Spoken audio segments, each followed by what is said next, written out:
வாழ்க வையகம், வாழ்க வளமுடன். குரு வாழ்க, குருவே துணை. ஓம் நமச்சிவாய நமக. ஜோதிட நண்பர்கள் அனைவருக்கும் வணக்கம். இன்றைக்கி என்ன பார்க்க போகிறோம் அப்படின்னா, போராட்ட குணம் அதிகம் இருக்கும் ஜாதக அமைப்பு யாருக்கு அப்படின்னு பற்றி தான் பார்க்க போகிறோம். மனுஷனாக பிறந்தா எல்லாத்துக்குமே போராட்ட குணம் இருக்கும்.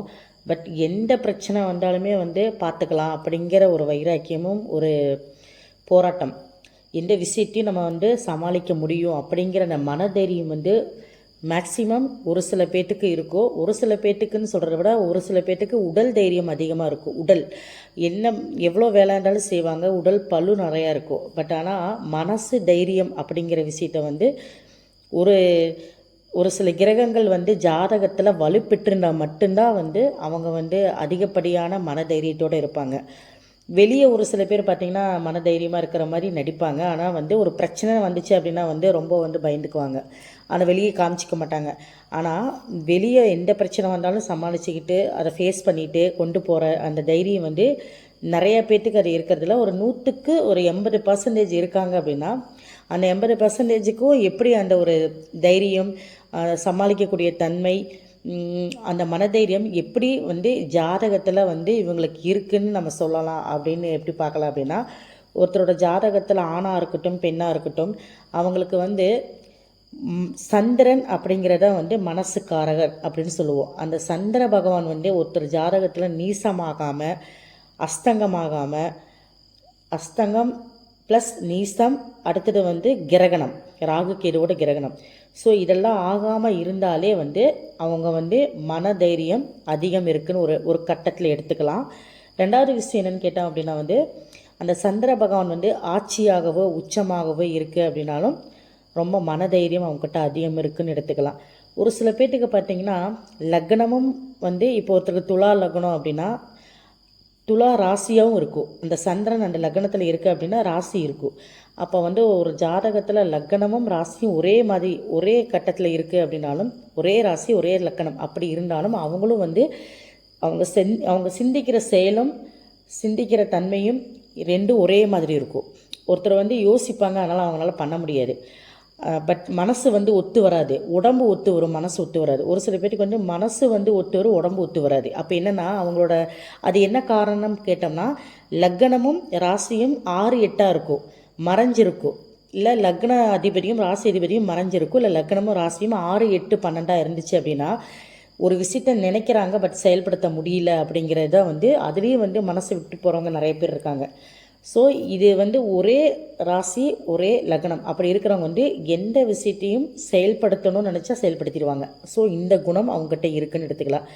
அடுத்தது என்னென்னா, ஜாதகத்தில் செவ்வாய் பகவான் அப்படின்னு சொல்லக்கூடிய அந்த கிரகம் லக்னத்திலேயோ இல்லை லக்னாதிபதி சாரம் பெற்றிருந்தாவோ கண்டிப்பாக அவங்கக்கிட்ட அந்த வைராக்கியம், யாருக்கும் பயப்படாத அந்த பேச்சு, ஸ்ட்ரைட் ஃபார்வேர்டாக பேசுவாங்க அப்படின்னா நேருக்கு நேராக பேசுகிறவங்க, மறைஞ்சு பேசுகிறவங்க நிறைய பேட்டுக்கு இருக்குது. பட் ஆனால் யாராக இருந்தாலும் போல்டாக, யாராக இருந்தாலும் பார்த்துக்கலான்னு நேருக்கு நேராக பேசுவாங்க பாருங்க, பயப்படாமல் பேச்சு. அவங்கெல்லாம் பார்த்தீங்க அப்படின்னா இந்த போராட்ட குணம் அவங்ககிட்டயே அதிகமாக இருக்குன்னு சொல்லலாம். மன தைரியத்துக்கு சந்திர பகவான், போராட்ட குணத்துக்கு செவ்வாய் பகவான் லக்னாதிபதியோடவோ லக்னத்தோடவோ தொடர்பு கொண்டால் மட்டும்தான் கண்டிப்பாக அவங்க அந்த போராட்ட குணத்தில் எந்த பிரச்சனையும் இருந்தாலும் வாழ்க்கையில் ஃபேஸ் பண்ணி ஜெயிக்கக்கூடிய தன்மை அவங்ககிட்ட இருக்குன்னு சொல்லலாம். ஸோ இது ஒரு பாயிண்ட்டு. அப்போ அந்த செவ்வாய் பகவானோட ராகு கேது சேர்ந்துருச்சு அப்படின்னா, அந்த கேதுவோட ராகு சேர்ந்துது அப்படின்னா முரட்டுத்தனமான தன்மை, ஒரு சூழ்நிலையில் யோசிக்காமல் ஒரு தப்பு பண்ணுறது அது ஒரு நெகட்டிவி. ஸோ அப்படி இருக்கிறது டேஞ்சர். அப்படி இருக்கக்கூடாது. அவங்க திடீர்னு ஒரு சூழ்நிலையில் ஒருத்தரை சடனாக பேசுகிறது, சடனாக மனசு அடுத்தவங்க சங்கடப்படுத்துகிற மாதிரி பேசுகிறது இந்த செவ்வாய் ராகு சேர்ந்துருக்கிறது. ஸோ அந்த கான்செப்ட் நம்ம எடுத்துக்கூடாது. செவ்வாய் மட்டும் இருக்கணும். சுபகிரகங்கள் பார்வை இருந்துச்சு அப்படின்னா கண்டிப்பாக இவங்கக்கிட்ட அந்த ஒரு துணிச்சல் இருக்கும். நிறைய பேர் பார்த்திங்கன்னா செவ்வாய் ஆட்சி உச்சம் ஒரு கட்டத்தில் இருந்தால் அது பெரிய லெவலு அப்படின்னு சொல்கிறத தாண்டி செவ்வாய் என்ன சாரம் வாங்கியிருக்கு, என்ன டிகிரியில் இருக்குது, ஹை டிகிரியில் இருக்குதா லோ டிகிரியில் இருக்கா அதெல்லாம் பார்க்கணும். ஸோ இவங்கெல்லாம் பார்த்திங்கன்னா செவ்வாய் ஒருத்தருக்கு சுபிச்சமாகி நல்லா ஒரு பலமாக இருக்குது அப்படின்னா அவங்கெல்லாம் பார்த்திங்கன்னா ஆர்மி, போலீஸ் அதெல்லாமே அந்த கேரக்டரில் இருக்கிறவங்களாம் இருப்பாங்க. ஸோ அந்த போலீஸ் இருக்கிறவங்க, ஆர்மியில் இருக்கிறவங்க, இவங்களுக்கெல்லாம் செவ்வாய் வலுப்பெற்றிருந்தால் அந்த துணிச்சலான பேச்சு, துணிச்சலான செயல் எல்லாமே அந்த ஒரு கிரகத்தின் மூலிமா வெளிப்படும் அப்படின்னு எடுத்துக்கலாம். அப்போ வந்து ஒரு சில பேர் வந்து அந்த துறையில் இல்லைன்னா கூட போல்டாக பேசுகிறவங்க நிறைய பேர் பார்த்துருப்பீங்க. அவங்கெல்லாம் பார்த்தீங்க அப்படின்னா வந்து அவங்களோட தொழிலில் வந்து ரொம்ப சின்சியராக இருக்கிறது. இந்த செவ்வாய் வலுப்பெற்றிருந்தாலே பார்த்தீங்கன்னா பஞ்சுவாலிட்டி அவங்ககிட்ட அதிகமாக இருக்கும். கரெக்டான டைம் கரெக்டான விஷயத்தை செய்யணும்னு நினைப்பாங்க. கரெக்டாக பேசுவாங்க, முடிவுகள் வேகமாக எடுப்பாங்க, யாருக்கு பயப்பட மாட்டாங்க. எதாக இருந்தாலும் வந்து அவங்களோட பேச்சில் ஒரு நியாயம் இருக்குன்னு சொல்லலாம்.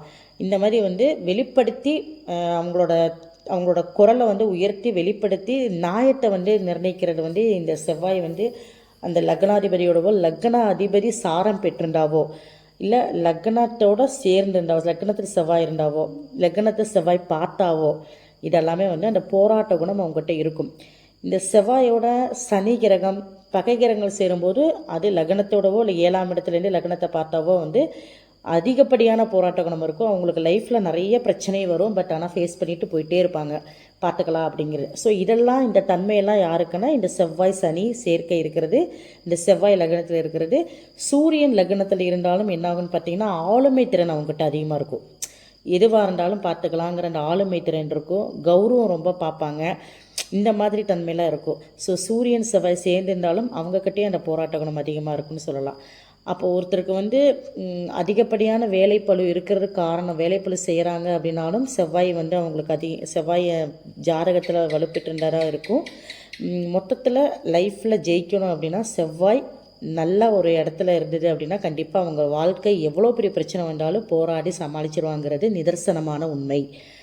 மீண்டும் அடுத்த பகுதியில் சந்திப்போம். நன்றி, வணக்கம்.